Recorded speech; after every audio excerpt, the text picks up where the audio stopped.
Amoebic മെനിഞ്ചോഎൻകഫലൈറ്റിസ് ആഗോളതലത്തിൽ Naegleria ഫൗലേറിയ ആണെങ്കിൽ 98% death rate ഉള്ളത്, അക്കാന്തമീബ ആണെങ്കിൽ 70% മുകളിൽ ഡെത്ത് റേറ്റ് ഉള്ളതും അത് 24%, 23%ലേക്കോ അതിലേക്ക് താഴെയാക്കി മരണനിരക്ക് കൊണ്ടുവരാൻ നമുക്ക് കഴിഞ്ഞിട്ടുണ്ട്. പക്ഷേയും അവിടെയും ചികിത്സിക്കുന്ന ഡോക്ടേഴ്സ് ഇവിടെ ഉണ്ട്. എന്താണ് നമ്മൾ നേരിടുന്ന പ്രശ്നം? അവർക്ക് കോമോബിഡിറ്റീസ് ഉണ്ടെങ്കിൽ അത് കൂടുതൽ ചാലഞ്ചിങ് ആയിട്ടുള്ളൊരു സാഹചര്യം ഉണ്ടാകും എന്നുള്ളതാണ്. ഒരു സമൂഹം എന്നുള്ള നിലയിൽ നമ്മൾ കേരളത്തിൻ്റെ പൊതുജനാരോഗ്യ പ്രശ്നങ്ങളെ നേരിടുന്നതിന് വേണ്ടിയിട്ടുള്ള ഒരു കാര്യം പറയട്ടെ. ഞാൻ ഒരു തെറ്റായിട്ടുള്ള ശാസ്ത്രീയമല്ലാത്ത ഒട്ടേറെ കാര്യങ്ങൾ പ്രചരിക്കുന്നുണ്ട്. പക്ഷെ അതിലൊന്നും നമ്മളുടെ ശ്രദ്ധ തിരിഞ്ഞു പോകാതെ ഫോക്കസ്ഡ് ആയിട്ടുള്ള പ്രവർത്തനങ്ങളാണ് നമ്മൾ നടത്തുന്നത്. ഇപ്പോൾ കഴിഞ്ഞ ദിവസം എനിക്കൊരു കോൾ വന്നു, അത് പറഞ്ഞ് ഞാൻ എൻ്റെ വാക്കുകൾ അവസാനിപ്പിക്കാം. കഴിഞ്ഞ ദിവസം ഒരു കോൾ വന്നത് ഒരു സ്ഥലത്ത് നിന്ന് എന്നെ വിളിച്ചിട്ട് പറഞ്ഞു, ആരോഗ്യവകുപ്പിനെതിരെ ഇവിടെ വലിയ പ്രശ്നമുണ്ട്. ഞാൻ പറഞ്ഞു, എന്താണ് ആ പ്രശ്നം, അങ്ങ് പറയൂ. അപ്പോൾ പറഞ്ഞു, ഇവിടെ മുഴുവൻ നായ്ക്കൾ ആണ്, അപ്പോൾ ആരോഗ്യവകുപ്പ് വേണ്ട നടപടികൾ എടുക്കുന്നില്ല എന്ന് പറയുകയുണ്ടായി. അപ്പോൾ ഞാൻ പറഞ്ഞു മനസ്സിലാക്കാൻ ശ്രമിച്ചു. പക്ഷേ അത് അദ്ദേഹം ഉൾക്കൊണ്ടിട്ടുണ്ടോ എന്നെനിക്ക് അറിഞ്ഞുകൂടാ. നമ്മൾ ഫോക്കസ്ഡ് ആയിട്ടാണ് പ്രവർത്തിക്കുന്നത്. അടുത്തത് എന്താണ് നമുക്ക് ചെയ്യാനായിട്ട് ഉള്ളത്? ആരോഗ്യവകുപ്പ് എന്താണ് നമുക്ക് ചെയ്യേണ്ടതായിട്ട് ഉള്ളത്? എങ്ങനെ ഓരോ ജീവിതവും നമുക്ക് സേവ് ചെയ്യാനായിട്ട് കഴിയും? എങ്ങനെ ഓരോരുത്തരുടെയും ജീവിതത്തിൻ്റെ ക്വാളിറ്റി വർദ്ധിപ്പിക്കാനായിട്ട് സാധിക്കും? തീർച്ചയായിട്ടും ആ പരിശ്രമത്തിന് ലീഡ് ചെയ്യുന്നവരാണ് നിങ്ങളെല്ലാവരും. ആരോഗ്യവകുപ്പ് എന്ന് പറയുമ്പോൾ ഒരു വ്യക്തിയല്ല, എല്ലാവരും ചേർന്നതാണ്. കൈകൾ കോർത്തു പിടിച്ചാണ് നമ്മൾ മുന്നോട്ട് പോകുന്നത്. 2031 വിഷനും അങ്ങനെയാണ്. 75ാമത്തെ NSSO സർവേയിൽ പറയുന്നത്, ഗ്രാമീണ മേഖലയിൽ ഒരു കുടുംബത്തിന് കേരളത്തിൽ 17,000 ചില്വാനം രൂപ ചികിത്സയ്ക്ക് വേണ്ടി ചെലവാകുന്ന ഒരു വർഷം. നഗരമേഖലയിൽ 22,123. 79ാമത്തെ സർവേയിൽ പറയുന്നു, 2024 പ്രസിദ്ധീകരിച്ച റിപ്പോർട്ടിൽ പറയുന്നു, ഗ്രാമീണ മേഖലയിൽ 10,927, നഗരത്തിൽ 13,140. നമുക്ക് ആശ്വസിക്കാം, കുറഞ്ഞിട്ടുണ്ട്. പക്ഷേ ആശ്വസിക്കാൻ വരട്ടെ, നമ്മുടെ ഔട്ട് ഓഫ് പോക്കറ്റ് എക്സ്പെൻഡിച്ചർ ദേശീയ ശരാശരിയേക്കാൾ കൂടുതലാണ് എന്നുള്ളത് നാം കാണേണ്ടതായിട്ടുണ്ട്. അപ്പോൾ 75ാമത് സർവേയിൽ നിന്ന് 17,000 എന്നുള്ളത് 10,000 കുറയ്ക്കാൻ ഈ ഇൻ്റർവെൻഷൻസിലൂടെ നമുക്ക് സാധിച്ചു. ഒരു വർഷം സംസ്ഥാന സർക്കാർ ചെലവഴിക്കുന്നത് 1,500 കോടി രൂപയാണ് സൗജന്യ ചികിത്സയ്ക്ക് വേണ്ടി. പക്ഷേ ഈ ഔട്ട് ഓഫ് പോക്കറ്റ് എക്സ്പെൻഡിച്ചർ ഇപ്പോഴുള്ള നിരക്കിൽ നിന്നും വീണ്ടും കുറയ്ക്കുന്നതിനാണ് നമ്മൾ പരിശ്രമിക്കുക. ഇതാണ് നമ്മുടെ ഒരു ലക്ഷ്യം, യൂണിവേഴ്സൽ ഹെൽത്ത് കവറേജ്. ഇപ്പം നമ്മൾ കാസ്പിലൂടെ 42.5 ലക്ഷം ബെനിഫിഷ്യറീസിന് കൊടുക്കുന്നു. ഇതിൽ BPL വിഭാഗത്തിന് പൂർണ്ണമായിട്ട് കവർ ചെയ്യപ്പെടുകയും പാക്കേജിന് അപ്പുറത്തെ റേറ്റ് ഉണ്ടെങ്കിൽ തീർച്ചയായിട്ടും അതും ഗവൺമെൻറ് പോളിസി അനുസരിച്ചിട്ടുള്ള തീരുമാനങ്ങൾ അതിൻ്റെ ഭാഗമായിട്ട് നമുക്ക് എടുക്കേണ്ടതായിട്ട് വരും. കാസ്പ് പ്ലസ് എന്നുള്ളൊരു കാറ്റഗറി കൂടി ഈ മിസ്സിംഗ് മിഡിലിന് വേണ്ടി ആവിഷ്കരിക്കുന്നതിന് നമ്മൾ ഇപ്പോൾ അത് നമ്മുടെ ഒരു ലക്ഷ്യത്തിൻ്റെ ഭാഗമാണ്.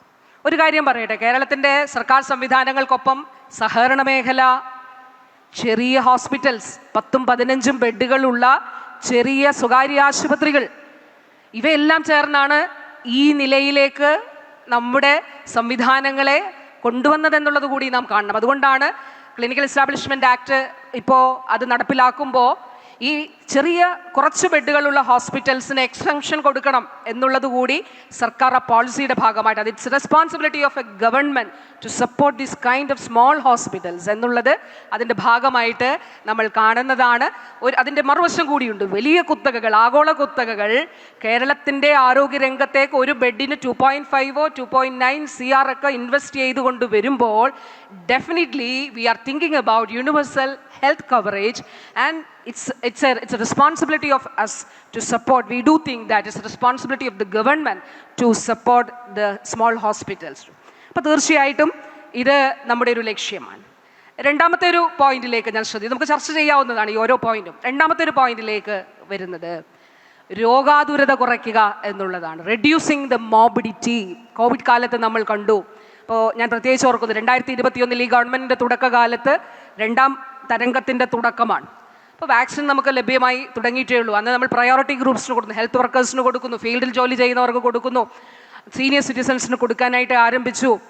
അപ്പോൾ നമ്മളുടെ പ്രയോറിറ്റി ഗ്രൂപ്പ്സിൽ കോമോബിഡിറ്റി ഉള്ളവർ, ലൈഫ് സ്റ്റൈൽ ഡിസീസ് ഉള്ളവർ, ഡയബറ്റീസ് ഉള്ളവർ, ഹൈപ്പർ ടെൻഷൻ ഉള്ളവർ, ഇപ്പം അമീബിക് മെനിഞ്ചോഎൻകഫലൈറ്റിസ് ആഗോളതലത്തിൽ നെഗ്ലേറിയ ഫൗലേറിയ ആണെങ്കിൽ 98% ഡെത്ത് റേറ്റ് ഉള്ളത്, അക്കാന്തമീബയാണെങ്കിൽ 70% മുകളിൽ ഡെത്ത് റേറ്റ് ഉള്ളതും അത് 24%, 23%ലേക്കോ അതിലേക്ക് താഴെയാക്കി മരണനിരക്ക് കൊണ്ടുവരാൻ നമുക്ക് കഴിഞ്ഞിട്ടുണ്ട്.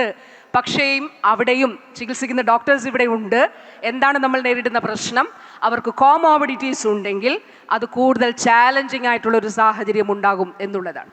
അപ്പോൾ ആർദ്രം 1, ആർദ്രം 2 ഇവിടെ ACS പറഞ്ഞു. ആർദ്രം 2-വിൽ നമ്മൾ ചെയ്തത്, ആർദ്രം 1-ൽ ഇൻഫ്രാസ്ട്രക്ചർ ഡെവലപ്മെൻറ്റ് അത് കുടുംബാരോഗ്യ കേന്ദ്രങ്ങളായിട്ട് പരിവർത്തനപ്പെടുത്താൻ ആരംഭിച്ചു. അതിപ്പോഴും തുടരുന്നു. അത് 774 ഇൻസ്റ്റിറ്റ്യൂഷൻസ് നമ്മൾ കുടുംബാരോഗ്യ കേന്ദ്രങ്ങളാക്കി. Taluk, district, general hospitals, speciality, super speciality ചികിത്സകൾ താലൂക്ക് തലം മുതൽ സ്പെഷ്യാലിറ്റി ചികിത്സകൾ തുടങ്ങി. മെഡിക്കൽ കോളേജിൽ ഇൻഫ്രാസ്ട്രക്ചർ ഡെവലപ്മെൻറ്റ് സാധ്യമായി. 2023-ൽ ജനകീയ ആരോഗ്യ കേന്ദ്രങ്ങൾ 3-4 വാർഡുകൾ ചേരുന്ന ഇടത്ത് ജനകീയ ആരോഗ്യ കേന്ദ്രങ്ങൾ അവിടെ ആരംഭിക്കാൻ 3 ആരോഗ്യ പ്രവർത്തകരുടെയും ആശയുടെയും MLSP, JPHN, JHI അവരുടെ സേവനവും ആശയുടെ സേവനവും ജനകീയ ആരോഗ്യ കേന്ദ്രങ്ങളിൽ. അതാണ് നേരത്തെ ACS പറഞ്ഞത്. ജനകീയ ആരോഗ്യ കേന്ദ്രങ്ങളിൽ ചൊവ്വാഴ്ചകളിൽ സ്ത്രീകളുടെ ക്ലിനിക്കാണ്, സ്ത്രീകളുടെ ആരോഗ്യം സംബന്ധിച്ചിട്ടുള്ള കാര്യം. ഡയബറ്റിസ് പേഷ്യൻസിന് വേണ്ടിയിട്ടുള്ള പ്രത്യേകമായിട്ട് ഒരു ഡേ നമ്മൾ വേർതിരിക്കുന്നു. ഹൈപ്പർ ടെൻഷൻ ഉള്ളവർക്ക് വേണ്ടി വേർതിരിക്കുന്നു. ഇപ്പം ഇത് 2ാം ആർദ്രത്തിൻ്റെ ഭാഗമായി നമ്മൾ കൂടുതൽ ഫോക്കസ് ചെയ്ത ഒരു മേഖല കോമോബിഡിറ്റി കുറയ്ക്കുക എന്നുള്ള, രോഗാതുരത മോബിഡിറ്റി കുറയ്ക്കുക എന്നുള്ളത് തന്നെയാണ്. അപ്പം ജീവിതശൈലി രോഗങ്ങൾ, അതിനുവേണ്ടി നമ്മൾ വാർഷിക ആരോഗ്യ പരിശോധനയിലേക്ക് ആളുകളെ എത്തിക്കണം. എന്താണ് മാർഗം? നമുക്ക് IEC ചെയ്യാം, പക്ഷേ IEC ചെയ്തിട്ടൊന്നും അതത്ര ഇഫക്റ്റീവ് ആകുന്നില്ല. നമ്മൾ ശൈലി ആപ്പ് രൂപീകരിച്ച് അതിലൂടെ സർവേ ആരംഭിച്ചു. വീട് വീടാനന്തരം നമ്മുടെ ആരോഗ്യ പ്രവർത്തകർ കയറിയിറങ്ങാൻ തുടങ്ങി. ഓരോ വീട്ടിലും ചെന്ന് എത്ര പേർക്ക് ജീവിതശൈലി രോഗങ്ങളുണ്ട്, മറ്റു രോഗങ്ങളുണ്ട്, പ്രഷറുണ്ട്, പ്രമേഹമുണ്ട്, ഹൃദ്രോഗമുണ്ട്, ക്യാൻസറുണ്ട്, ഇതൊക്കെ എടുക്കാൻ തുടങ്ങി. അതുപോലെ ത്വക്ക് രോഗങ്ങളുണ്ടോ, TB ഉണ്ടോ, ഇതൊക്കെ രേഖപ്പെടുത്താനായിട്ട് തുടങ്ങി. അതുപോലെ CBSE സ്കോറും എത്രയാണ് എന്നുള്ളത് കണ്ടുപിടിക്കാനായിട്ട് തുടങ്ങി. അപ്പോൾ ഞാനൊരു ഡേറ്റ ഒന്ന് ഈ നമ്മുടെ ഈ ഒരു ടീമിന് മുന്നിൽ വെക്കട്ടെ.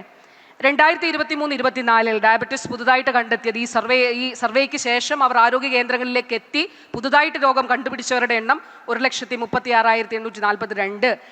ഹൈപ്പർ ടെൻഷൻ ഉള്ളവർ 2,14,202. 2024-25 പുതുതായിട്ട് പ്രമേഹം കണ്ടെത്തിയവർ 1,22,965. അതുപോലെ BP 1,94,289. പക്ഷേ ഇതിലേറ്റവും വളരെ പ്രധാനപ്പെട്ട ഒരു കാര്യം, CBSE സ്കോർ കൂടുതലായിട്ടുള്ളവർ ഏതാണ്ട് 30 ലക്ഷം ആളുകൾക്കടുത്തുണ്ട് എന്നുള്ളതാണ് ഈ സർവേയിലൂടെ നമ്മൾ കണ്ടത്. അപ്പോൾ തീർച്ചയായിട്ടും 2031-ൽ നമ്മൾ സെറ്റ് ചെയ്യുന്ന ഗോളുകളിലൊന്ന് ലൈഫ് സ്റ്റൈൽ ഡിസീസസ് കുറയ്ക്കണം. ഇപ്പോൾ ഉള്ളതിൻ്റെ എത്ര ശതമാനം? അപ്പോൾ നമ്മൾ ഡിസ്കസ് ചെയ്തപ്പോൾ 75% കുറയ്ക്കണമെങ്കിൽ it will take 10 years. So we should have a definite plan, definite interventional plan. ഈ ലൈഫ് സ്റ്റൈൽ ഡിസീസസ് കുറയ്ക്കുന്നതിന് വേണ്ടിയിട്ട് അത് ഉണ്ടാകണം. ഹെൽത്തി ലൈഫ് ക്യാമ്പയിൻ നമ്മളതിൻ്റെ ഭാഗമായിട്ട് പ്രൊമോട്ട് ചെയ്യണം. നല്ല ഭക്ഷണം, നല്ല വ്യായാമശീലങ്ങൾ, ഇതെല്ലാം ഇതിൻ്റെ ഭാഗമാക്കണം. ഇപ്പം ആയുഷ് ഡിപ്പാർട്ട്മെൻറ്റ് 10,000 യോഗ ക്ലബ്ബുകൾ തുടങ്ങിയിട്ടുണ്ട്. ഇപ്പോൾ ഒരു ആപ്പ് കൂടി ഡെവലപ്പ് ചെയ്തിട്ടുണ്ട്. അതിൻ്റെ ഭയങ്കര എൻകറേജിങ് ആയിരുന്നു. അതായത് ഇപ്പം ഞാൻ എൻ്റെ വീട്ടിൽ നിൽക്കുന്നു, എൻ്റെ തൊട്ടടുത്ത് യോഗ ക്ലബ്ബുണ്ട്. ഇപ്പോൾ സ്ത്രീകളെയൊക്കെ സംബന്ധിച്ചാണിത്. കാരണം സാമൂഹികമായിട്ട് അത്രയും പെട്ടെന്ന് മറ്റ് ഫെസിലിറ്റീസിലോട്ട് ആക്സസിബിലിറ്റി ഇല്ലാത്ത കുറച്ച് ആളുകൾ, അതിൽ സ്ത്രീകളും പുരുഷന്മാരും ഉണ്ട്, പ്രായമുള്ള ആളുകളുമുണ്ട്. അപ്പോൾ അങ്ങനെയുള്ളവരെ സംബന്ധിച്ചിടത്തോളം നമ്മൾ അവിടെ നിന്നുള്ള വിവരങ്ങൾ എടുക്കുമ്പോൾ വളരെ എൻകറേജിങ് ആയിട്ടുള്ളതായിരുന്നു. കാരണം ധാരാളമായിട്ട് സ്ത്രീകളും പ്രായമുള്ളവരും യോഗ ക്ലബ്ബുകളിലേക്ക് എത്തുന്നുള്ളൂ. 10,000 യോഗ ക്ലബ്ബുകളാണ് ആരംഭിച്ചിട്ടുള്ളത്. അത് നമ്മളൊരു ആപ്പ് ഡെവലപ്പ് ചെയ്തിട്ടുണ്ട്. ഞാനിനിയും എൻ്റെ വീട്ടിൽ നിന്ന് മറ്റൊരിടത്തേക്ക് പോയാലും I can find out where the nearest yoga club is and I can go to that yoga club എന്നുള്ളതാണ്. അപ്പോൾ അതിനനുസരിച്ച് അതും ഡെവലപ്പ് ചെയ്തിട്ടുണ്ട്. സ്കൂൾ ഹെൽത്ത്, കുഞ്ഞുങ്ങളുടെ ആരോഗ്യം മുതൽ ഇപ്പോൾ സ്കൂൾ ഹെൽത്ത് റീലോഞ്ച് ചെയ്യുന്നുണ്ട്. ബഹുമാനപ്പെട്ട മുഖ്യമന്ത്രി അതിൻ്റെ പ്രഖ്യാപനം നടത്തും. വിദ്യാഭ്യാസ വകുപ്പും ആരോഗ്യ വകുപ്പിൻ്റെ പ്രോജക്റ്റാണ്. വിദ്യാഭ്യാസ വകുപ്പ് കൂടി ചേർന്നുകൊണ്ട് അതിൽ പട്ടികജാതി പട്ടികവർഗ വിഭാഗവും തദ്ദേശ വകുപ്പും ഒക്കെ ചേർന്നുകൊണ്ടാണ് അത് നടത്തുന്നത്. അപ്പോൾ അതിൽ ഒട്ടേറെ കാര്യങ്ങളുണ്ട്, ഞാൻ അതിൻ്റെ ഡീറ്റെയിൽസിലേക്ക് പോകുന്നില്ല. മെൻ്റൽ ഹെൽത്ത് നമ്മൾ നേരിടുന്ന വളരെ പ്രധാനപ്പെട്ട പ്രശ്നങ്ങളിൽ നമ്മൾ അഡ്രസ്സ് ചെയ്യേണ്ട വിഷയങ്ങളിലൊന്നാണ്. അപ്പോൾ പ്രൈമറി ലെവലിൽ മെൻ്റൽ ഹെൽത്ത് കെയർ സംവിധാനങ്ങൾ അത് മെച്ചപ്പെടുത്തണം. We do have Aashwas clinics in our family health centres. So അത് HR കൂടുതൽ മറ്റ് മാനവവിഭവശേഷി മറ്റു സൗകര്യങ്ങളൊക്കെ മെച്ചപ്പെടുത്തിക്കൊണ്ട് അതോടൊപ്പം തന്നെ ഒരു സ്റ്റിഗ്മറ്റൈസേഷൻ അത് ഒഴിവാക്കുന്നതിന് വേണ്ടിയിട്ടുള്ള ഇടപെടൽ. അപ്പോൾ സമഗ്രമായിട്ടുള്ളൊരു മാനസികാരോഗ്യ പദ്ധതി ഇതിൻ്റെ ഭാഗമായിട്ട് നടപ്പിലാക്കുക എന്നുള്ളതാണ്. അതിൽ ഒട്ടേറെ തുടർ കാര്യങ്ങളുണ്ട്, ഞാൻ അതിലേക്ക് പോകുന്നില്ല. അടുത്തൊരു ഇതിൻ്റെ ഭാഗമായി വരുന്നൊരു കാര്യത്തിലേക്ക് പോകുന്നത് ക്യാൻസർ കെയർ ആണ്. ബഹുമാനനായിട്ടുള്ള ACS ഇവിടെ പറഞ്ഞു കഴിഞ്ഞു. ആരോഗ്യം ആനന്ദം അകറ്റാം അർബുദം എന്നുള്ളൊരു ക്യാമ്പയിൻ നമ്മൾ ഫെബ്രുവരി മാസം 4-ാം തീയതി വേൾഡ് ക്യാൻസർ ഡേയിൽ ആരംഭിച്ചു. ഇന്ന് നമ്മൾ സംസാരിക്കുമ്പോൾ 20 ലക്ഷം ആളുകൾ കേരളത്തിൽ സ്ക്രീൻ ചെയ്യപ്പെട്ടു കഴിഞ്ഞു. ആ 20 ലക്ഷം ആളുകളിൽ ബ്രസ്റ്റ് ക്യാൻസറും ഓറൽ ക്യാൻസറും സെർവൈക്കൽ ക്യാൻസറും ഉള്ളവരുടെ ഒരു കണക്കാണ് ഇവിടെ നേരത്തെ ACS പറഞ്ഞു. നമ്മുടെ ഒരു കണക്കനുസരിച്ച് പ്രതിവർഷം 88,000 പുതിയ കേസുകൾ കേരളത്തിൽ ക്യാൻസർ കേസസ് ഉണ്ടാകുന്നുണ്ട്. 2031 ആകുമ്പോഴേക്കും ഈ നമ്പറിൽ വർധനവ് ഉണ്ടാകും. അപ്പോൾ തീർച്ചയായിട്ടും ഇതിന് 2 രീതിയിലാണ്. ഒന്നിൻ്റെ പ്രതിരോധം, 2 ചികിത്സ, ക്വാളിറ്റി ഓഫ് ലൈഫ്, നേരത്തെ പറഞ്ഞ ആ ബ്രോഡർ സ്റ്റേറ്റ്മെൻറ്റിലുള്ള ആക്സസിബിലിറ്റി ടു ട്രീറ്റ്മെൻറ്റ് ഫെസിലിറ്റീസ്, അതുപോലെ തന്നെ സാമ്പത്തികമായി അത് ലഭ്യമാക്കുന്നതിന് വേണ്ടിയിട്ടുള്ള കഴിവുണ്ടാവുക, അല്ലെങ്കിൽ സൗജന്യമായി ലഭ്യമാക്കുക, ഇതെല്ലാം ഇതിൻ്റെ ഭാഗമായിട്ട് വരുന്നു. പ്രതിരോധത്തിൻ്റെ ഭാഗമായിട്ടാണ് early detection and early screening and detection നമ്മൾ ആരംഭിച്ചത്. അത് ഒരു കാര്യം കൂടി പറയട്ടെ, അതിൽ ജനകീയ ആരോഗ്യ കേന്ദ്രങ്ങൾ മുതലുള്ള ആരോഗ്യ പ്രവർത്തകരെ ട്രെയിൻ ചെയ്തു. എല്ലാ കുടുംബാരോഗ്യ കേന്ദ്രങ്ങളിലും ചൊവ്വാഴ്ചകളിലും ശനിയാഴ്ചകളിലും NCD ക്ലിനിക്കുകളുള്ള ദിവസങ്ങളിൽ breast cancer, oral cancer, cervical cancer, പുരുഷന്മാർ കൊളോൺ ക്യാൻസർ, ഇത് സ്ക്രീൻ ചെയ്യുന്നതിന് വേണ്ടിയിട്ടുള്ള സൗകര്യങ്ങൾ ഒരുക്കിയിട്ടുണ്ട്. അതിൻ്റെ ഭാഗമായിട്ട് ആദ്യത്തെ 1 മാസം നമ്മൾ എല്ലായിടത്തും ചെയ്തു. അതിനുശേഷം ഇപ്പോൾ തൊട്ടടുത്തുള്ള കുടുംബാരോഗ്യ കേന്ദ്രങ്ങൾ എന്നുള്ളതാണ്. ഹോസ്പിറ്റൽസ്, മെഡിക്കൽ കോളേജിലും RCCയിലും MCCയിലും ഒക്കെ തന്നെ നമുക്ക് ചെയ്യാൻ കഴിയും. ഇതിന് ട്രീറ്റ്മെൻറ്റ് പാർട്ടിൽ നമ്മളൊരു ക്യാൻസർ ഗ്രിഡ് രൂപീകരിച്ചു. എല്ലാ ആരോഗ്യ കേന്ദ്രങ്ങളെയൊക്കെ തന്നെ ബന്ധിപ്പിച്ചുകൊണ്ട് ക്യാൻസർ ഗ്രിഡ് രൂപീകരിച്ചു. അതിൽ സ്വകാര്യ സംവിധാനങ്ങൾ ഉൾപ്പെടുന്നുണ്ട്. BPL വിഭാഗത്തിന് ഫ്രീ ആയിട്ട് കൊടുക്കുന്നതിന് വേണ്ടിയിട്ടുള്ള സൗകര്യം ഏർപ്പെടുത്തി. ഇനി ചികിത്സയിൽ നമ്മുടെ സംസ്ഥാനത്ത് നല്ല ചില ഗവേഷണങ്ങൾ നടക്കുന്നുണ്ട്. ഇപ്പോൾ Malabar cancer centre CAR-T cell therapy, രോഗമില്ലാത്ത കോശങ്ങളെ കൊണ്ട് രോഗമുള്ള കോശങ്ങളെ ട്രീറ്റ് ചെയ്യുന്നതിന് വേണ്ടിയിട്ടുള്ള അപൂർവമായിട്ട് മാത്രമേ രാജ്യത്ത് സർക്കാർ ആശുപത്രികളിൽ അതുള്ളൂ. മലബാർ ക്യാൻസർ സെൻറ്റർ അത് ഡെവലപ്പ് ചെയ്തിട്ടുണ്ട്. RCC ഡെവലപ്പ് ചെയ്ത സർവീസ് സ്കാൻ വളരെ റെവല്യൂഷനൈസ് ചെയ്ത ഒന്നാണ് എന്നുള്ളത്. ഒരു സെല്ല് പോലും വിട്ടുപോകാതെ ഗർഭാശയകള ക്യാൻസർ കണ്ടുപിടിക്കുന്നതിന് വേണ്ടിയിട്ടുള്ള സംവിധാനം RCC ഡെവലപ്പ് ചെയ്തിട്ടുണ്ട്. ചികിത്സാ സംവിധാനങ്ങളെ നമ്മൾ വികേന്ദ്രീകരിച്ച് 28 ആശുപത്രികളിലേക്ക് ഇത് ആക്കിയിട്ടുണ്ട്.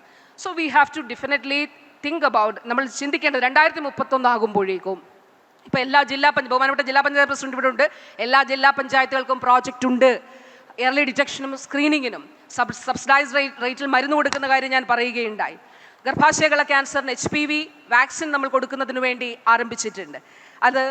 അതിൻ്റെ ലോഞ്ച് ബഹുമാനപ്പെട്ട മുഖ്യമന്ത്രി നിർവഹിക്കാനായിട്ട് പോവുകയാണ്. അപ്പോൾ ക്യാൻസർ ട്രീറ്റ്മെൻറ്റിൻ്റെ ഒരു ഹബ്ബായിട്ട് ഇപ്പോൾ കൊച്ചിൻ ക്യാൻസർ സെൻറ്റർ കൂടി ഡെവലപ്പ് ചെയ്യുകയാണ്. അതിൻ്റെ ഔപചാരികമായ ഉദ്ഘാടനം കൂടി വരും. RCC, MCC നമ്മുടെ 2 സ്ട്രോങ് പില്ലേഴ്സായിട്ട് നിലനിൽക്കുന്നുണ്ട്. നമ്മുടെ മെഡിക്കൽ കോളേജസ് ഉണ്ട്. മെഡിക്കൽ കോളേജസിലും ആധുനിക എല്ലാ സൗകര്യങ്ങളും, എല്ലാ അടിസ്ഥാന സൗകര്യങ്ങളും ഒരുക്കിക്കൊണ്ടാണ് മുന്നോട്ട് പോകുന്നത്. അപ്പോൾ തീർച്ചയായിട്ടും ക്യാൻസർ ട്രീറ്റ്മെൻറ്റ് ഒരു ഹബ്ബായി നമുക്ക് മാറാനായിട്ട് കഴിയും. ക്യാൻസർ പേഷ്യൻസിൻ്റെ എണ്ണത്തിൽ ഗണ്യമായ കുറവ് ഉണ്ടാക്കുന്നതിനും ഈ ഒരു കാലം അതിന് എന്തൊക്കെ ഇൻ്റർവെൻഷൻ സാധ്യമാണ് എന്നുള്ളത് നമ്മൾ ചിന്തിക്കേണ്ടതായിട്ടുണ്ട്.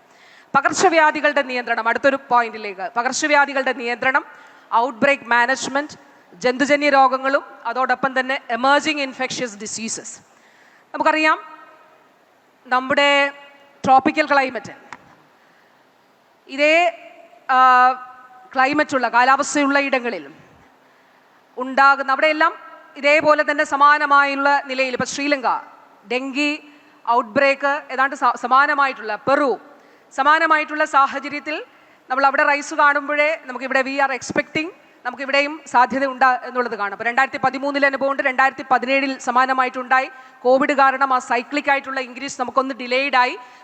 അതിനുശേഷം 4 വർഷത്തിന് ശേഷമാണ് ആ ഒരു ഇൻക്രീസ് ഉണ്ടായിട്ടുള്ളത്. അപ്പോൾ ഒരു 12 വർഷത്തെ ഡെങ്കിയുടെ ഒരു കാര്യം നമ്മൾ പരിശോധിച്ചാൽ മോർട്ടാലിറ്റി 0.6 നിന്ന് 0.1 കുറയ്ക്കാൻ നമ്മൾ കഴിഞ്ഞിട്ടുണ്ട്. പക്ഷേ നമ്പർ ഓഫ് കേസസ് അത് കുറയ്ക്കുക എന്നുള്ളത് വളരെ പ്രധാനപ്പെട്ട കാര്യമാണ്. അത് ആരോഗ്യവകുപ്പ് മാത്രമല്ല, എല്ലാവരും ഒന്നിച്ച് ചേർന്ന് ചെയ്യേണ്ട പ്രവർത്തനങ്ങളുടെ ഭാഗമായിട്ടുണ്ടാകുന്ന റിസൾട്ടാണ് വാസ്തവത്തിൽ ഡെങ്കി കേസസ് കുറയുക എന്നുള്ളത്. അതുപോലെ ലെപ്റ്റോ 2031 എത്തുമ്പോൾ നമ്മൾ ഡെഫിനറ്റ്ലി മിഷൻ അടിസ്ഥാനത്തിൽ ചെയ്യേണ്ട കാര്യങ്ങളാണ് ഇത്. അതുപോലെ നിപ്പ 2023 2023 കോഴിക്കോടുണ്ടായ ഔട്ട്ബ്രേക്കിൽ ആഗോളതലത്തിൽ ഏറ്റവും കുറഞ്ഞ മരണനിരക്ക് രേഖപ്പെടുത്തപ്പെട്ടത് 2023 കോഴിക്കോടാണ്. 33% മരണനിരക്ക്. ആഗോളതലത്തിൽ 70% മുകളിൽ ഡെത്ത് റേറ്റ് ഉള്ള നിപ്പ കേരളത്തിൽ എങ്ങനെയാണ് ആദ്യം തന്നെ കണ്ടുപിടിച്ചു. അതോടൊപ്പം തന്നെ ആദ്യത്തെ കേസ് ഔട്ട്ബ്രേക്ക് എക്സിസ്റ്റ് ചെയ്യുമ്പോൾ തന്നെ നമുക്ക് കണ്ടുപിടിക്കാനായിട്ട് കഴിഞ്ഞു. അതോടൊപ്പം മറ്റ് ആളുകളെ പെട്ടെന്ന് കോണ്ടാക്ട് ട്രേസ് ചെയ്ത് കണ്ടുപിടിക്കാനായിട്ട് കഴിഞ്ഞു എന്നുള്ളതാണ്. അപ്പോൾ അവിടെയാണ് നമ്മുടെ പൊതുജനാരോഗ്യ ആക്ടിൻ്റെ പ്രസക്തി. 2023 കേരള നിയമസഭ പാസ്സാക്കിയ നിയമമാണ്. അതിനു മുൻപ് തിരുവിതാംകൂർ കൊച്ചി ആക്റ്റും മദിരാശി ആക്റ്റുമാണ് നിലനിന്നിരുന്നത്. അപ്പോൾ അത് റിപ്പീൽ ചെയ്തുകൊണ്ടാണ് പുതിയ ആക്ട് വന്നത്. അതിനെക്കുറിച്ച് കൂടി ഒരു വാക്ക് പറയട്ടെ. അത് ആ പൊതുജനാരോഗ്യ ആക്ടിൻ്റെ പ്രസക്തി എന്താണെന്ന് വെച്ചാൽ, ഇപ്പോൾ ഒരു ലോക്കൽ ലെവലിൽ ഇത് തിരുവല്ലയാണ്. തിരുവല്ല മുനിസിപ്പാലിറ്റിയുടെ അവിടെ ചുമതലയുള്ള medical officer will be the convener and the chairperson of the municipality will be the president. All the line departments ഇതിൻ്റെ മെമ്പേഴ്സ് ആയിരിക്കും. ഇവരെല്ലാവരും ഒന്നിച്ചു വന്നിരുന്ന് ആ പ്രദേശത്തെ വിഷയങ്ങൾ ചർച്ച ചെയ്യുകയാണ്. അതിനുശേഷം ഡിസ്ട്രിക്ട് ലെവലിൽ അതുപോലെ DMO കൺവീൻ ചെയ്യുന്ന ഡിസ്ട്രിക്ട് പഞ്ചായത്ത് പ്രസിഡന്റും കളക്ടറും ഒക്കെ അംഗങ്ങളായിട്ടുള്ളത്. സ്റ്റേറ്റിൽ DHS ആണ്, സ്റ്റേറ്റ് പബ്ലിക് ഹെൽത്ത് അതോറിറ്റി. അപ്പോൾ പബ്ലിക് ഹെൽത്ത് ആക്ട് ഏകാരോഗ്യ സമീപനത്തിൽ നമ്മുടെ ഈ പ്രശ്നങ്ങളെ അഭിമുഖീകരിക്കുന്നതിന് വേണ്ടിയിട്ടുള്ള വളരെ നിർണായകമായിട്ടുള്ള ഒരു ചുവടുവെപ്പായിട്ട് നാം കാണേണ്ടതായിട്ടുണ്ട്. ഇപ്പോൾ കേരളത്തെ സംബന്ധിച്ച് നമ്മൾ പറഞ്ഞാൽ ഡെൻസിറ്റി ഓഫ് പോപ്പുലേഷൻ, അതുപോലെ ഒരു വലിയ നഗരം എന്നുള്ള നിലയിലുള്ള കേരളത്തിൻ്റെ നിലനിൽപ്പ്, ഞാൻ നേരത്തെ പറഞ്ഞ കാലാവസ്ഥ വ്യതിയാനം, അതുപോലെ നമ്മളൊരു ഗ്ലോബൽ സിറ്റിസൺസ് ആണല്ലോ. കേരളത്തിനകത്തേക്കും പുറത്തേക്കും ധാരാളമായിട്ട് ആളുകൾ വന്നുകൊണ്ടേയിരിക്കുന്നു. നമ്മൾ തന്നെ യാത്രകൾക്ക് പുറത്തേക്ക് പോകുന്നു. ലോകത്തിൻ്റെ ഏതെങ്കിലും ഒരു ഭാഗത്ത് ഒരു പകർച്ചവ്യാധി ഉണ്ടായാൽ അത് നമുക്കിവിടെ തീർച്ചയായിട്ടും ഇവിടേക്ക് എത്തപ്പെടും എന്നുള്ളത് കരുതിയാണ് നമ്മൾ പ്രവർത്തിക്കുന്നത്. അപ്പോൾ തീർച്ചയായിട്ടും ഈ ഒരു ഘട്ടത്തിൽ നമ്മൾ കാണേണ്ടത് രണ്ട് കാര്യങ്ങൾക്ക് ഫോക്കസ് ചെയ്യേണ്ടതാണ്. ഒന്ന്, V should have an epidemic forecasting system. Epidemic forecast ചെയ്യുന്നതിന് വേണ്ടിയിട്ടുള്ളൊരു സംവിധാനമുണ്ട്. അപ്പോൾ KCDCയിലൂടെ നമ്മളത് ശ്രമിക്കുന്നുണ്ട്. അത് ഈ ഒരു ഘട്ടത്തിൽ സാധ്യമാക്കാൻ കഴിയുമോ, അതിൻ്റെ പ്രവർത്തനങ്ങൾ നടക്കുന്നുണ്ട്. അതോടൊപ്പം തന്നെ ഒരു എപ്പിഡമിക് ഇൻ്റലിജൻസ് സംവിധാനം തീർച്ചയായിട്ടും ഞാൻ ഈ പറഞ്ഞതുപോലെ ഇതിൻ്റെ ഒരു എപ്പിഡമിക് ഇൻ്റലിജൻസ് സംവിധാനം നമുക്കുണ്ടാകണം. പ്രാദേശിക അടിസ്ഥാനത്തിൽ മൈക്രോ പ്ലാനുകൾ ഉണ്ടാകണം. പകർച്ചവ്യാധികളെ, ഇതുപോലെ എമർജിങ് ഇൻഫെക്ഷ്യസ് ഡിസീസസിനെ പ്രതിരോധിക്കുന്നതിന് വേണ്ടിയിട്ടുള്ള മൈക്രോ പ്ലാനുകൾ ഉണ്ടാകണം എന്നുള്ളത് നാം കാണണം. ഇപ്പോൾ ഡെങ്കിയുടെ കാര്യം പറയുകയാണെങ്കിൽ കേരളവും WHO കൂടി നടത്തിയൊരു സ്റ്റഡി ലാൻസെറ്റിൽ പബ്ലിഷ് ചെയ്ത് 2024 അതിൽ പറയുന്നു, നമ്മൾ ഈ സമാനമായ ക്ലൈമറ്റുള്ള ഇതേപോലെയുള്ള ഇടങ്ങളിലെ താരതമ്യം ചെയ്യുമ്പോൾ കേരളത്തിലെ കേസസ് കുറവാണ്. പക്ഷേ കേരളത്തിൽ ഓരോ സിംഗിൾ കേസസ്, ഇപ്പം സർക്കാർ മേഖലയിലൊക്കെ ജോലി ചെയ്യുന്നവരിവിടെയുണ്ട്, ഏത് വാർഡിൽ ഒരു കേസ് ഉണ്ടാവുകയാണെങ്കിലും they can report, the responsible person has to report, ഓൺലൈനായിട്ട് റിപ്പോർട്ട് ചെയ്യണം. ഒരു തരത്തിലുള്ള നിയന്ത്രണങ്ങളോ പരിശോധനകളോ ഇല്ല, അവർ റിപ്പോർട്ട് ചെയ്യണം. ട്രാൻസ്പെറൻ്റ് ആയിട്ട് സുതാര്യമായിട്ട് ഈ കാര്യങ്ങൾ ചെയ്യണം എന്നുള്ളതാണ്. അപ്പോൾ ലാൻസെറ്റിൽ പബ്ലിഷ് ചെയ്ത അതിൽ പറയുന്നത് കേരളത്തിൽ കേസസ് അങ്ങനെ നോക്കുമ്പോൾ കുറവാണ്, പക്ഷേ നമ്മളതിനെ ആ രീതിയിൽ കാണുന്നില്ല. നമുക്കതിനെ കുറയ്ക്കണമെന്നുള്ള നിലയിൽ കാണുന്നു. കേരളത്തോടൊപ്പം അല്ലെങ്കിൽ കേരളത്തെക്കാൾ സ്ത്രീറോ പ്രവലൻസ് കുറഞ്ഞത് സിംഗപ്പൂരിലാണ് എന്നുള്ളതും ലാൻസെറ്റിൻ്റെ ആ ജേണലിൽ പറയുന്നതായിട്ട് നമ്മൾ വായിച്ചു. അടുത്തൊരു പോയിന്റിലേക്ക് നമ്മൾ പോകുമ്പോൾ trauma care and emergency care നമ്മൾ ഫോക്കസ് ചെയ്യേണ്ട ഒരു മേഖലയാണ്. അപ്പോൾ കേരളത്തിൽ ഒരു വർഷം ഏതാണ്ട് 4500 ആളുകൾ അപകടങ്ങളിൽ മരണപ്പെടുന്നു എന്നുള്ളതാണ് കണക്കുകൾ സൂചിപ്പിക്കുന്നത്. 4500. So definitely we have to reduce number of deaths. അപ്പോൾ 24 മണിക്കൂർ സർവീസ്, നമുക്കുള്ള 108 ആംബുലൻസ് പോലെയുള്ള സംവിധാനം, ഗ്യാപ്പുകൾ അനലൈസ് ചെയ്ത് കൂടുതൽ സ്ട്രെങ്തൻ ചെയ്യുക, ട്രോമ കെയറിൻ്റെ ഒരു നെറ്റ്വർക്ക് സ്റ്റേറ്റ് മൊത്തത്തിൽ എസ്റ്റാബ്ലിഷ് ചെയ്യുക, അതുപോലെ തന്നെ നേരത്തെ പറഞ്ഞ ചികിത്സാ പരിരക്ഷ അതുണ്ടാവുക എന്നുള്ളതാണ്. അടുത്ത പോയിന്റിലേക്ക് ഞാൻ പോകുന്നു. Equity and inclusive health care എന്നുള്ളതാണ്. അപ്പോൾ ആരോഗ്യം അവകാശമാണെന്ന് ചിന്തിക്കുന്ന ഒരു ജനതയെ സംബന്ധിച്ചിടത്തോളം ഇറ്റ്സ് എ റെസ്പോൺസിബിലിറ്റി ഓഫ് നമ്മുടെ ഓരോരുത്തരുടെയും റെസ്പോൺസിബിലിറ്റിയാണ്, നമ്മുടെ ഓരോരുത്തരുടെയും ഉത്തരവാദിത്തമാണ് ആരോഗ്യ സേവനങ്ങളിൽ തുല്യത ഉറപ്പുവരുത്തുക എന്നുള്ളത്. ഇപ്പോൾ സംസ്ഥാനത്തിൻ്റെ ആരോഗ്യ മേഖലയിലെ ഇടപെടലുകളെ നയിക്കുന്ന അടിസ്ഥാന തത്വങ്ങളിൽ ഒന്നാണിത്. ഭാവിയിലും അങ്ങനെ ആയിരിക്കണം. അപ്പം ഞാൻ ഈ ഗ്യാപ്പ് എങ്ങനെ അനലൈസ് ചെയ്യും, അതിലെങ്ങനെ ഇൻ്റർവീൻ ചെയ്യും എന്നുള്ളതിൻ്റെ ഒരു ഉദാഹരണം അട്ടപ്പാടിയാണ്. അപ്പോൾ അട്ടപ്പാടിയിൽ നമ്മളൊരു കാലത്ത് ശിശുമരണങ്ങൾ വലിയ രീതിയിൽ ഇൻഫൻറ്റ് ഡെത്ത്സ് റിപ്പോർട്ട് ചെയ്തുകൊണ്ടിരുന്ന ഒരു സ്ഥലമാണ്. അവിടെ നമ്മളൊരു ഇൻ്റർവെൻഷൻ ചെയ്തിട്ടുണ്ട്. അത് സ്ത്രീകളുടെ ഒരു പെൺട്രിക കൂട്ടയാണ്. സ്ത്രീകൾ എന്ന് പറയുമ്പം ആശമാർ, അങ്കണവാടി പ്രവർത്തകർ, ST പ്രൊമോട്ടേഴ്സ്, അതുപോലെ കുടുംബശ്രീയിലെ അംഗങ്ങൾ. എന്നിട്ട് ഫ്രൈഡേ ഓരോ ദിവസവും ഓരോ സങ്കേതങ്ങളിലും ഒരു ആദ്യത്തെ ദിവസം ആശ പോവും, രണ്ടാമത്തെ ദിവസം അങ്കണവാടി പ്രവർത്തക പോവും, മൂന്നാമത്തെ ദിവസം ST പ്രൊമോട്ടർ പോവും, നാലാമത്തെ ദിവസം നമ്മുടെ കുടുംബശ്രീയിലെ അംഗങ്ങൾ പോവും, അഞ്ചാമത്തെ ദിവസം സബ് കളക്ടർ അട്ടപ്പാടിയിൽ വന്ന് കൺവേർജൻസ് മീറ്റിംഗ് എടുക്കും. ഒരു ഇൻ്റർവെൻഷൻ കൂടി നമ്മൾ ചെയ്തു. അത് ജനകീയ ആരോഗ്യ കേന്ദ്രങ്ങൾ, 28 ജനകീയ ആരോഗ്യ കേന്ദ്രങ്ങൾ കാടുകൾക്കുള്ളിൽ ഉൾപ്പെടെ നമ്മൾ തുടങ്ങി. ഒരു ഘട്ടത്തിൽ 2021 ഡിസംബറിൽ കണക്ക് ഞാൻ ഓർക്കുന്നു, 181 ഹൈ റിസ്ക് പ്രഗ്നൻസീസും 181 BP ഹൈ ആയിരുന്നത് കൊണ്ടാണ്. അപ്പോൾ ഈ ജനകീയ ആരോഗ്യ കേന്ദ്രങ്ങൾ സാധ്യമാക്കിയതോടുകൂടി ഇതിൽ വലിയ ഗണ്യമായിട്ടുള്ള കുറവ് ഉണ്ടായി. അപ്പോൾ ഈ ഘട്ടത്തിൽ തീർച്ചയായിട്ടും തുല്യതയും അതോടൊപ്പം ആരോഗ്യ സേവനങ്ങൾക്കുള്ള ആക്സസിബിലിറ്റിയിലുള്ള ഗ്യാപ്പും അത് അവലോകനം ചെയ്തുകൊണ്ട് ആ ഇടപെടൽ നമ്മൾ ഉണ്ടാകുക എന്നുള്ളത് നമ്മുടെ ലക്ഷ്യങ്ങളിലൊന്നാണ്. പ്രയോറിറ്റി ഗ്രൂപ്പ്സിനെ നിശ്ചയിക്കാൻ, ഇപ്പോൾ സ്ത്രീകളും കുഞ്ഞുങ്ങളും ഇവിടെ സൂചിപ്പിച്ചു, ഇൻഡിസസിൽ കാണിച്ചു, മാതൃമരണ നിരക്ക്, ശിശുമരണ നിരക്ക്, കേരളത്തിൻ്റെ ശിശുമരണ നിരക്ക് ചരിത്രത്തിലെ ഏറ്റവും താഴ്ന്ന നിലയിൽ 5, US-നേക്കാളും കുറവാണ് നമ്മുടേത്. ഇനി നമ്മൾ എങ്ങനെയാണ് ഇൻ്റർവെൻഷൻസ് പ്ലാൻ ചെയ്യുക? നിയോനേറ്റൽ മോർട്ടാലിറ്റി 3-നും 4-നും ഇടയിലാണ്, 4. ഇനി അതിൽ ഹൃദ്യവും കെയർ പോലെ അപൂർവ രോഗങ്ങളുള്ള കുഞ്ഞുങ്ങൾക്ക് വേണ്ടിയിട്ടുള്ള ഇൻ്റർവെൻഷൻസ് ഒക്കെ സൗജന്യ ചികിത്സാ പദ്ധതിയൊക്കെ നമ്മളെ വലിയ രീതിയിൽ സഹായിച്ചിട്ടുണ്ട്. അപ്പം അങ്ങനെയാണെങ്കിൽ നെക്സ്റ്റ് ലെവൽ ഇൻ്റർവെൻഷൻസ് എങ്ങനെയായിരിക്കണം? അതുപോലെ മാതൃമരണ നിരക്ക് കുറയ്ക്കുന്നതിന് വേണ്ടി ഇതൊരു ഫ്യൂച്ചർ ഇൻവെസ്റ്റ്മെൻറ്റ് കൂടിയാണ്. ഇപ്പോൾ സ്ത്രീകൾക്ക് വേണ്ടിയിട്ടും കുഞ്ഞുങ്ങൾക്ക് വേണ്ടിയിട്ട് നമ്മൾ ചെയ്യുന്നത് അത് ഭാവിക്ക് വേണ്ടിയിട്ടുള്ള ഇൻവെസ്റ്റ്മെൻറ്റ് കൂടിയാണ് എന്നുള്ളത് നമുക്ക് കാണേണ്ടതുണ്ട്. അപ്പോൾ so achieving beyond sustainable development goals, resetting our targets beyond sustainable development goals, SDG ഗോൾസിന് അപ്പുറത്തേക്ക് നമ്മുടെ ടാർജറ്റ്സ് റീസെറ്റ് ചെയ്യുക എന്ന ഘട്ടമാണ്. 2031 ആകുമ്പോഴേക്കും എത്രയായിരിക്കണം നിയോനേറ്റൽ റേറ്റ്, എത്രയാകണം മെറ്റേണൽ മോർട്ടാലിറ്റി, എത്രയാകണം അതുപോലെ തന്നെ ഇൻഫൻറ്റ് മോർട്ടാലിറ്റി എത്രയാകണം എന്നുള്ളതാണ്. അപ്പോൾ അതിന് കൂടുതൽ ഇൻ്റർവെൻഷൻസ് പ്രോജക്ട്സ് അതിൻ്റെ ഭാഗമായിട്ട് കൊണ്ടുവരണം എന്നുള്ളതാണ് ആലോചിക്കുന്നത്. എൽഡർലി ആൻഡ് പാലിയേറ്റീവ് കെയർ, അപ്പോൾ പാലിയേറ്റീവ് കെയറിനെ കുറിച്ച് ഇവിടെ പരാമർശിച്ചു. അടുത്തിടെ WHO നടത്തിയിട്ടുള്ള ഒരു സ്റ്റഡി അവർ പബ്ലിഷ് ചെയ്തിരുന്നു. അതിൽ ലോകാരോഗ്യ സംഘടനയും ലാൻസെറ്റ് കമ്മീഷൻ വിദഗ്ധ സംഘവുമാണ്, Lancet commission on value of death, അവർ സാക്ഷ്യപ്പെടുത്തിയത് കേരളത്തിൻ്റെ സാന്ത്വന പരിചരണ രംഗം ലോകത്തിന് മാതൃകയാണ് എന്നുള്ളത്. നമുക്കറിയാം 2009 ആദ്യത്തെ നയം വന്നത്, 2019 അത് വീണ്ടും പരിഷ്കരിച്ചു, 2023 നമ്മളതിന് കർമ്മ പദ്ധതി തയ്യാറാക്കി. എല്ലാവർക്കും സാന്ത്വന പരിചരണം എത്തിക്കുക എന്നുള്ളതാണ് നമ്മൾ ലക്ഷ്യം വെക്കുന്നത്. അതിന് വോളണ്ടിയേഴ്സിൻ്റെ സേവനം അഭ്യർത്ഥിച്ചുകൊണ്ട് പാലിയേറ്റീവ് കെയർ ഗ്രിഡ് നമ്മൾ രൂപീകരിച്ചിട്ടുണ്ട്. അപ്പോൾ അതിനനുസരിച്ചുള്ള പ്രവർത്തനങ്ങൾ നടക്കുന്നുണ്ട്. എൽഡർലി കെയറുമായിട്ട് ബന്ധപ്പെട്ട് നമ്മുടെ സമൂഹത്തിൽ 20% മുതിർന്ന പൗരന്മാരാണ്. 5 പേരെടുത്താൽ ഒരാൾ മുതിർന്ന പൗരനാണ് അല്ലെങ്കിൽ മുതിർന്ന പൗരയാണ് എങ്കിൽ അവരുടെ വിഷയങ്ങളെ, അവരുടെ ശാരീരിക പ്രശ്നങ്ങളെ കൂടുതൽ ഗൗരവത്തോടെ നമ്മൾ അഡ്രസ്സ് ചെയ്യേണ്ട ഒരു സമയമാണ്. അപ്പോൾ മറവി രോഗം, അൽഷേമേഴ്സ്, ഡിമെൻഷ്യ, നമുക്കൊരു ജിറിയാട്രിക് ഇഷ്യൂസിന് വേണ്ടി ഒരു ജിറിയാട്രിക് ആ രീതിയിൽ ആരോഗ്യ മേഖലയുമായി ബന്ധപ്പെട്ട് V should have A centre of excellence. We should give more focus beyond the geriatric wards, beyond keeping some beds for the senior citizens. We should have definite facilities. നമ്മുടെ സർക്കാർ ആരോഗ്യ സംവിധാനങ്ങളിൽ തന്നെ ഇത്തരത്തിലുള്ള ശാരീരികവും മാനസികവുമായി അവർ നേരിടുന്ന പ്രശ്നങ്ങൾ, അതിനനുസരിച്ചിട്ടുള്ള സാമൂഹികമായിട്ടുള്ള സോഷ്യൽ ഇടപെടലുകളും നമ്മൾ പ്ലാൻ ചെയ്യണം. മറ്റു വകുപ്പുകളെയൊക്കെ ചേർത്തുകൊണ്ടുള്ള ഇടപെടലുകൾ അതിൻ്റെ ഭാഗമായിട്ട് നമ്മൾ ചെയ്യേണ്ടതായിട്ടുണ്ട്. മെഡിക്കൽ വിദ്യാഭ്യാസവും ഗവേഷണവും, ഇവിടെ ബഹുമാന്യനായിട്ടുള്ള ACS പറഞ്ഞു, 14 ജില്ലകളിലും മെഡിക്കൽ കോളേജുകൾ നമുക്ക് സാധ്യമായി. അത് 4 മെഡിക്കൽ കോളേജുകൾ ഈ 4 വർഷമാണ് സാധ്യമായിട്ടുള്ളത്.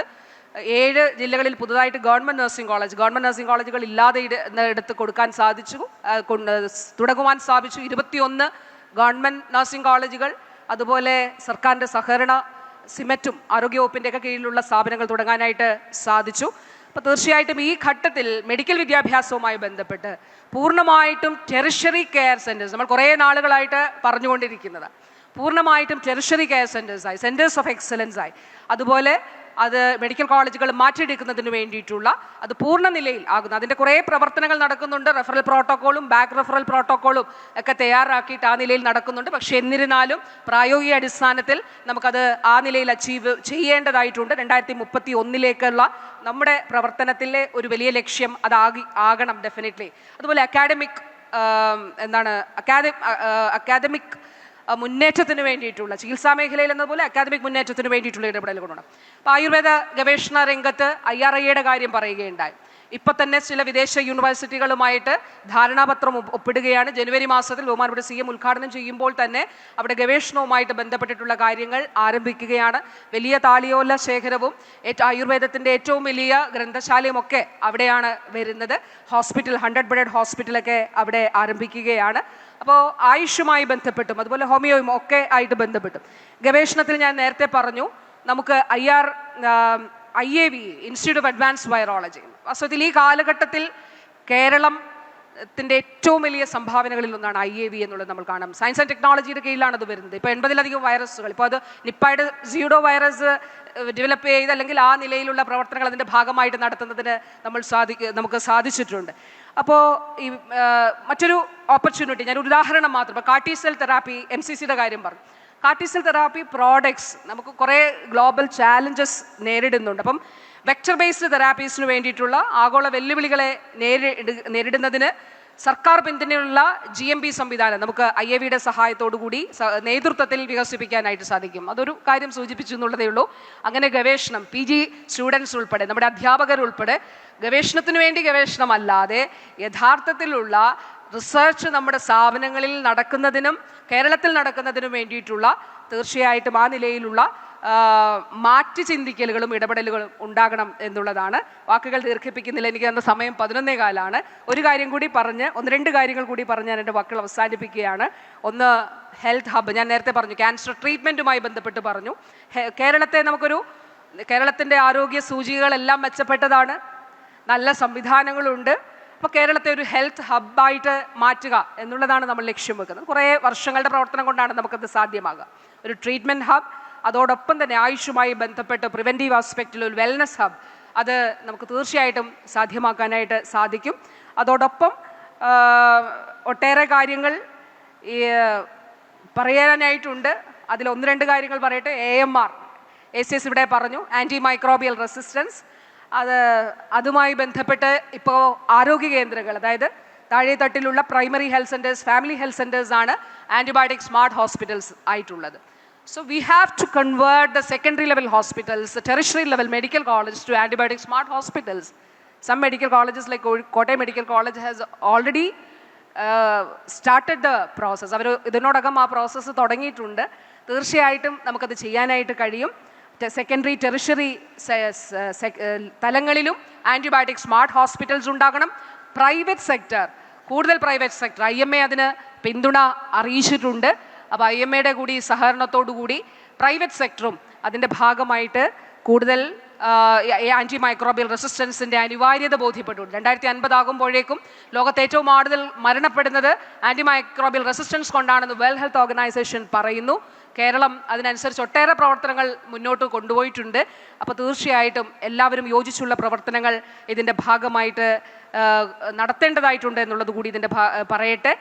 ഒരു സമൂഹം എന്നുള്ള നിലയിൽ നമ്മൾ കേരളത്തിൻ്റെ പൊതുജനാരോഗ്യ പ്രശ്നങ്ങളെ നേരിടുന്നതിന് വേണ്ടിയിട്ടുള്ള ഒരു കാര്യം പറയട്ടെ. ഞാനൊരു തെറ്റായിട്ടുള്ള ശാസ്ത്രീയമല്ലാത്ത ഒട്ടേറെ കാര്യങ്ങൾ പ്രചരിക്കുന്നുണ്ട്. പക്ഷെ അതിലൊന്നും നമ്മളുടെ ശ്രദ്ധ തിരിഞ്ഞു പോകാതെ ഫോക്കസ്ഡ് ആയിട്ടുള്ള പ്രവർത്തനങ്ങളാണ് നമ്മൾ നടത്തുന്നത്. ഇപ്പോൾ കഴിഞ്ഞ ദിവസം എനിക്കൊരു കോൾ വന്നു, അത് പറഞ്ഞ് ഞാൻ എൻ്റെ വാക്കുകൾ അവസാനിപ്പിക്കാം. കഴിഞ്ഞ ദിവസം ഒരു കോൾ വന്നത് ഒരു സ്ഥലത്ത് നിന്ന് എന്നെ വിളിച്ചിട്ട് പറഞ്ഞു, ആരോഗ്യവകുപ്പിനെതിരെ ഇവിടെ വലിയ പ്രശ്നമുണ്ട്. ഞാൻ പറഞ്ഞു, എന്താണ് ആ പ്രശ്നം, അങ്ങ് പറയൂ. അപ്പോൾ പറഞ്ഞു, ഇവിടെ മുഴുവൻ നായ്ക്കൾ ആണ്, അപ്പോൾ ആരോഗ്യവകുപ്പ് വേണ്ട നടപടികൾ എടുക്കുന്നില്ല എന്ന് പറയുകയുണ്ടായി. അപ്പോൾ ഞാൻ പറഞ്ഞു മനസ്സിലാക്കാൻ ശ്രമിച്ചു. പക്ഷേ അത് അദ്ദേഹം ഉൾക്കൊണ്ടിട്ടുണ്ടോ എന്നെനിക്ക് അറിഞ്ഞുകൂടാ. അപ്പോൾ കേരളത്തെ സംബന്ധിച്ചിടത്തോളം ഞാനത് പറയാൻ വേണ്ടിയിട്ടാണ്, നമ്മുടെ ജന്തുജന്യ രോഗങ്ങളിൽ ഇപ്പോൾ പേവിഷബാധയേറ്റകളും ജനുവരി മുതൽ ഓഗസ്റ്റ് വരെ 6,60,000 പേർക്കാണ് നമ്മൾ വാക്സിൻ കൊടുത്തത്. 6,60,000 പേർക്ക് വാക്സിൻ കൊടുത്തു ജനുവരി മുതൽ ഓഗസ്റ്റ് വരെയുള്ള. അതെല്ലാം അത്രയും ആളുകൾക്ക് നമ്മൾ കൊടുത്തു. അപ്പോൾ അതിൽ പല പ്രചരണങ്ങൾ നടന്നു. അതിലൊരു ഉദാഹരണം, ചില മാധ്യമങ്ങൾ എഴുതി ഇവിടെ വാക്സിൻ ക്വാളിറ്റി ഇല്ലാത്തതാണ്. അപ്പോൾ കേന്ദ്ര ഡ്രഗ്സ് കൺട്രോളർ വിഭാഗം ഇവിടെ വന്നു, നമ്മളെ അറിയിച്ചില്ല. അവർ ഇവിടെ വന്ന് വാക്സിൻ എടുത്തോട്ട് പോയി, അവർ പരിശോധിച്ചു, തിരിച്ചു കൊണ്ടുവന്നു, എന്നിട്ട് തിരിച്ച് നമ്മളെ റിസൾട്ട് അറിയിച്ചു. എല്ലാം ക്വാളിറ്റി ഉള്ളത് തന്നെയാണ്. ഇനി നമ്മളിവിടെ ഒരു വാക്സിൻ്റെ ഒരു ബാച്ച് കൊടുക്കണമെങ്കിൽ അത് കസോളിയിലെ അവരുടെ ലാബിൽ സർട്ടിഫൈ ചെയ്തത് മാത്രമേ, ഒരു പർട്ടിക്കുലർ വാക്സിൻ അല്ല, ഓരോ ബാച്ചും നമ്മൾ അങ്ങനെയാണ് കൊടുക്കുന്നത്. അപ്പം ഞാൻ പറഞ്ഞത് ഇതൊന്നുമല്ല നമ്മുടെ വിഷയം. ആര് വേണമെങ്കിലും പറഞ്ഞുകൊള്ളട്ടെ, അത് നമ്മുടെ പ്രശ്നം. നമ്മുടെ പ്രശ്നം ഈ എങ്ങനെയാണ് നമുക്ക് ഇനി ആരോഗ്യവകുപ്പിൻ്റെ ഇൻ്റർവെൻഷൻ എന്താണ്? നമ്മൾ ഇത്രയും പേർക്ക് ജനുവരി മുതൽ ഓഗസ്റ്റ് വരെയുള്ള ഇത്രയും പേർക്ക് 6,60,000 പേർക്ക് വാക്സിൻ കൊടുത്തു. അപ്പോൾ 2031 ആകുമ്പോൾ റാബിസ് ഡെത്ത് കേരളത്തിൽ ഉണ്ടാകാൻ പാടില്ല. ഇപ്പം നേരത്തെ ACS പറഞ്ഞു, നമ്മൾ രോഗനിർമ്മാർജ്ജനം ജനകീയമായ മുന്നേറ്റത്തിലൂടെ രോഗനിർമ്മാർജ്ജനം സാധ്യമാകണം. പല കലാസാർ, മലേറിയ, ഇപ്പോൾ ഒരിക്കൽ നമ്മൾ പല കാരണങ്ങൾ കൊണ്ടാണ്, ഇൻഡിജിനിയസ് ആയിട്ടുള്ളതല്ല അല്ലാതെയുള്ള കേസസാണ് നമ്മൾ കണ്ടുപിടിക്കുന്നത്.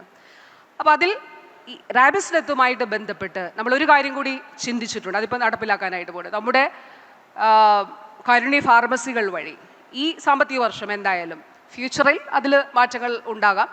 ഈ സാമ്പത്തിക വർഷം നമ്മൾ ആൻറ്റി റേബീസ് വാക്സിൻ സബ്സിഡൈസ്ഡ് റേറ്റിൽ അത് കൊണ്ടുവരണം, ഉൾപ്പെടുത്തണം എന്നുള്ളത് വിചാരിക്കുന്നു. അതോടൊപ്പം വാക്സിൻ പോളിസിയുടെ ഭാഗമായി അഡ്വൈസ് ചെയ്യുന്ന വാക്സിൻസിൽ ഒന്നായിട്ട് അതിപ്പോൾ വാക്സിൻ പോളിസി കൂടി പുറത്തിറക്കണം എന്നുള്ളത് നമ്മൾ കരുതുന്നുണ്ട്. അപ്പം ഞാൻ പറഞ്ഞത് നമ്മൾ ഫോക്കസ്ഡ് ആയിട്ടാണ് പ്രവർത്തിക്കുന്നത്. അടുത്തത് എന്താണ് നമുക്ക് ചെയ്യാനായിട്ട് ഉള്ളത്? ആരോഗ്യവകുപ്പ് എന്താണ് നമുക്ക് ചെയ്യേണ്ടതായിട്ട് ഉള്ളത്? എങ്ങനെ ഓരോ ജീവിതവും നമുക്ക് സേവ് ചെയ്യാനായിട്ട് കഴിയും? എങ്ങനെ ഓരോരുത്തരുടെയും ജീവിതത്തിൻ്റെ ക്വാളിറ്റി വർദ്ധിപ്പിക്കാനായിട്ട് സാധിക്കും? തീർച്ചയായിട്ടും ആ പരിശ്രമത്തിന് ലീഡ് ചെയ്യുന്നവരാണ് നിങ്ങളെല്ലാവരും. ഇത്രയും സമയമെടുത്തതിൽ ഞാൻ ക്ഷമ ചോദിച്ചുകൊണ്ട് ഒരിക്കൽ കൂടി നിങ്ങളെല്ലാവരുടെയും സാന്നിധ്യത്തിന് ഹൃദയപൂർവ്വം നന്ദി അറിയിക്കുന്നു. നിങ്ങളുടെ ചിന്തകളും നിങ്ങളുടെ ആശയങ്ങളും, ആരോഗ്യവകുപ്പെന്ന് പറയുമ്പോൾ ഒരു വ്യക്തിയല്ല, എല്ലാവരും ചേർന്നതാണ്. കൈകൾ കോർത്തു പിടിച്ചാണ് നമ്മൾ മുന്നോട്ട് പോകുന്നത്. 2031 വിഷനും അങ്ങനെയാണ്. എല്ലാവർക്കും നന്ദി പറഞ്ഞുകൊണ്ട് എൻ്റെ വാക്കുകൾ ചുരുക്കുന്നു.